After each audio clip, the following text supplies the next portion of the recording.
एकता समाचार, हर खबर सबसे पहले। सागवाड़ा उपखंड क्षेत्र में आज नीट एवं अन्य प्रमुख प्रतियोगी परीक्षाओं में हुई धांधली, पेपर लीक तथा दिल्ली के जंतर मंतर पर शांतिपूर्ण प्रदर्शन कर रहे निर्दोष छात्रों पर हुए लाठीचार्ज के विरोध में छात्र छात्राओं और स्थानीय युवाओं का प्रचंड आक्रोश देखने को मिला। वागड़ के युवाओं द्वारा आयोजित इस विशाल प्रदर्शन में सागवाड़ा, गलियाकोट, डूंगरपुर सहित आसपास के क्षेत्रों से भारी संख्या में छात्र छात्राएं एकत्रित हुए। प्रदर्शन की शुरुआत सागवाड़ा बस स्टैंड से हुई, जहां से आक्रोशित छात्रों ने एक विशाल रैली निकाली। हाथों में तख्तियां और बैनर लिए युवा नारेबाजी करते हुए गोल चौराहा होते हुए उपखंड कार्यालय पहुंचे। इस दौरान प्रदर्शन में न केवल युवा और छात्राएं शामिल थीं, बल्कि कई महिलाएं अपने छोटे छोटे बच्चों को गोद में लेकर धरने पर बैठी नजर आईं। उपखंड कार्यालय परिसर में छात्र भारी आक्रोश के साथ धरने पर बैठ गए। धरने को संबोधित करते हुए विभिन्न वक्ताओं ने केंद्र व राज्य सरकार के खिलाफ जमकर मोर्चा खोला।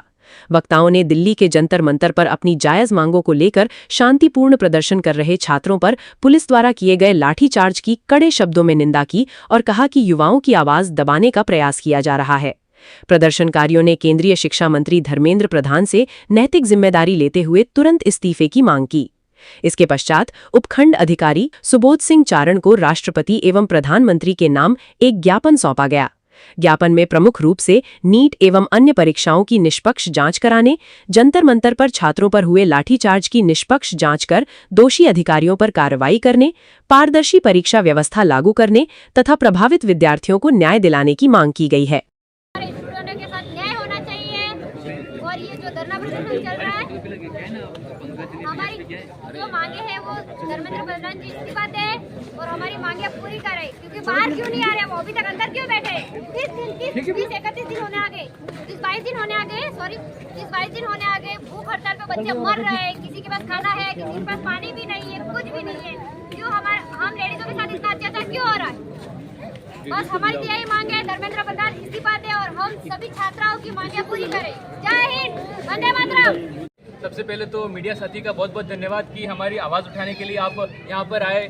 साथियों, ऐसा था कि मैं मेरी कहानी बताऊं तो मैं सोफे पे बैठा बैठा रील देख रहा था और मैंने वहाँ पे कन्फ्यूशियस, उसके बाद अपने भगत सिंह के विचारों को पढ़ा है। तो मैं मानता हूँ कि एक क्रांति सबसे पहले बाहर आए, उसके पहले अंदर से जगती है। तो मैं वहीं उसी टाइम घर से निकल गया और मैं हमारे छात्रावास में दोस्त से उनको लिया। हम 6 जने वहाँ डूंगरपुर गए, हमने वहाँ पर धरना प्रदर्शन किया और शांतिपूर्वक तरीके से किया, हमारी मांग रखी है वहाँ पे। उसके बाद हमें लगा कि हमारे साथियों पर जो अत्याचार हुए हैं उसके खिलाफ फिर से हमें उसके विरोध में आवाज़ उठानी चाहिए। तो हम पहले एक मेरे से शुरुआत की, 1 से 6 जुड़े, 6 से भी 60 जुड़े और 60 से एक आवाज़ जुड़ता गया।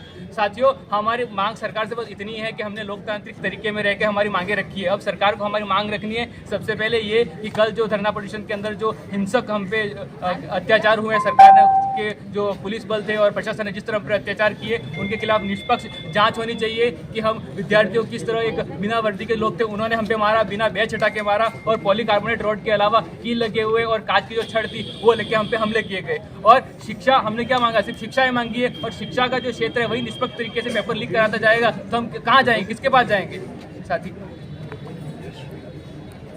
कारण तो यही है कि सरकार की सीधी सीधी विफलता है इसके अंदर। जिस तरीके से युवाओं के साथ में, विद्यार्थियों के साथ में जो अन्याय भविष्य को लेकर के हो रहा है, हमने देखा है कि पिछले 22 दिन से 23 दिन से अनशन जो चल रहा था, बात यही था कि एनटीए को रद्द करो और जो नीट का यूजी का जो पेपर लीक हुआ है उसके अंदर जो भ्रष्टाचारी जो लोग हैं, जो पेपर माफियाओं का इतना बड़ा कनेक्शन है कि युवाओं के भविष्य के साथ में खिलवाड़ हो रहा है, तो आपको जवाबदेही देनी पड़ेगी। इसी बात को लेकर के एक मुहिम चली, अनशन चला, इसके बाद में ये कार्रवाई तो बढ़ता गया। जिस तरीके से सोनम सर को वहाँ अनशन से उठाया गया है, किस तरीके से कोर्ट का एक आदेश को लेकर के ये कहा गया कि सर का स्वास्थ्य को देखते हुए हमने उनको उठाया, उनको जिस तरीके से डिटेन किया, इसके बाद में जिस तरीके से पूरे देश के अंदर जो माहौल बना है, इस माहौल का यही नतीजा सरकार की सीधी सीधी विफलता है। यही कारण है खास करके कि इतने सालों के बाद में मैं राजनीति करते हुए, छात्र राजनीति करते हुए आज मेरे को 14 साल हो गए। 14 साल के अंदर मैंने पुराना इतिहास पढ़ा। 40 साल के इतिहास के अंदर पहली बार संसद के अंदर की संसद के गेट बंद करने पड़े। इस तरीके का जो आंदोलन है ये कहीं न कहीं सरकार की विफलताओं का ही कारण है।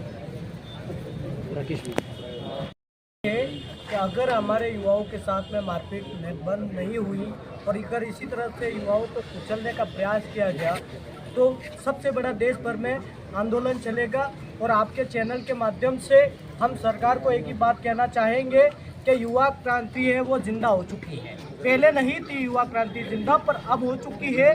तो सरकार को इतना ही कह रहे हैं कि युवाओं को जो कुचलने का प्रयास किया जा रहा है पूरी तरह से वो बंद करें, वरना हम लोग पूरे देश भर में आंदोलन चलाने के लिए तैयार है। हमें दिल्ली जाना पड़ा तो हम जाएंगे।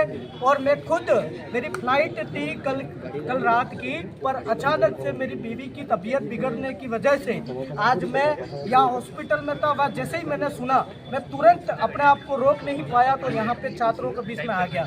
हमारी लड़ाई हमेशा से युवाओं के प्रति रही है और आगे भी हम युवाओं के लिए, अगर हमें दिल्ली ही जाना पड़ा तो हम जाने के लिए तैयार है। बस 1-2 दिन और वेट करेंगे। अगर युवाओं के साथ में अत्याचार और कुटाराघात नहीं हुआ बंद, तो हम भारी आंदोलन के लिए तैयार है। और यहाँ से गाड़ियाँ भर करके भी अगर लोगों को ले जाना पड़ा तब भी हम तैयार रहेंगे। और जो सरकारें बहुत सारी थी, पर अब तक युवाओं के साथ में मारपीट और ये जलियांवाला हत्याकांड बाग जैसी वहाँ पे जो परिस्थिति बना दी है, जिस तरह से बीजेपी के गुंडे उसके अंदर घुस गए हैं और अंदर लाठी के अंदर कील ठूक ठूक करके बच्चों को मारा, वो हमारे देश के भविष्य है। उनकी मांग यही थी कि धर्मेंद्र प्रधान इस्तीफा दो। अगर आप इस्तीफा नहीं देते तो उनके पास जा करके कुछ समस्या का हल निकालते, वो ना करके आपने सीधी लाठियां बरसाई, उन पे, बच्चों पे, औरतों पे, लेडीजों के कपड़े फाड़ दिए, लेडीजों को गंदी गंदी गालियां दी गई। किस हिसाब से दी गई?